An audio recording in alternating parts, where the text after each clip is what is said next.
In the heat of battle, men look for a focal point, a commander, a shout, a target. But for the 54th Massachusetts at Fort Wagner, there was only one thing that mattered: the colors. And we've talked about holding the line before. Cushing at Gettysburg, Adams in the Vosges. But today, we're looking at a different kind of courage. We're talking about Sergeant William Carney. He didn't just hold a position, he held the very identity of his regiment when death was closing in from every side. If you want to know what it looks like to refuse to let the mission die, you need to hear this.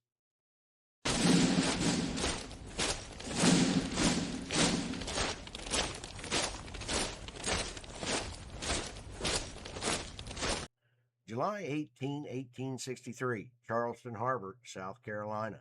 The 54th Massachusetts, one of the first official African American units in the Union Army, is tasked with a near-suicidal mission: charge the heavily fortified Confederate stronghold, Fort Wagner. And these men weren't just fighting for territory. They didn't own anything. They had nothing. They were fighting to prove their right to serve, to fight, and to stand as free men.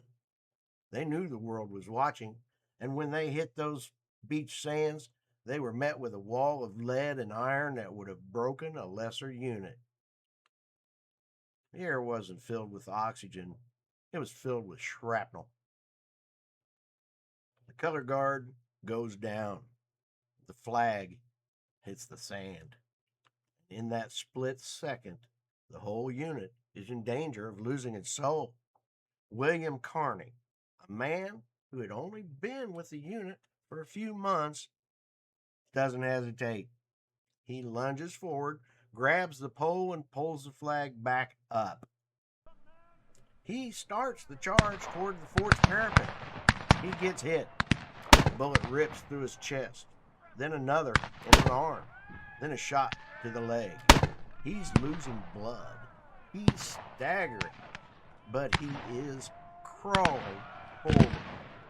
He eventually makes it to a ditch outside the fort, pinned down, still holding that flag high so his men can see it. When the retreat order finally comes, Carney drags himself back across that hellish beach, still clutching the colors. He finally collapses into the Union lines, turns the flag over to his comrades, and says the only thing he could: "Boys, the old flag never touched the ground." Carney survived his wounds, and years later, he became the first African American to be awarded the Medal of Honor.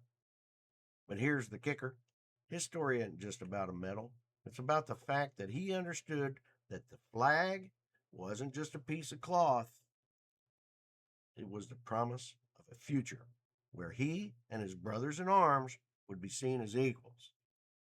Now, we've talked about Cushing's sacrifice at the high water mark of Gettysburg.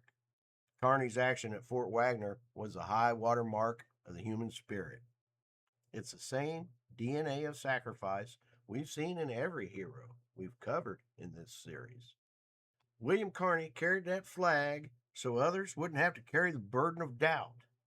If you missed our episode on Alonzo Cushing, head back to the library. You'll see that same refusal to yield under fire that defined Carney's day at Fort Wagner.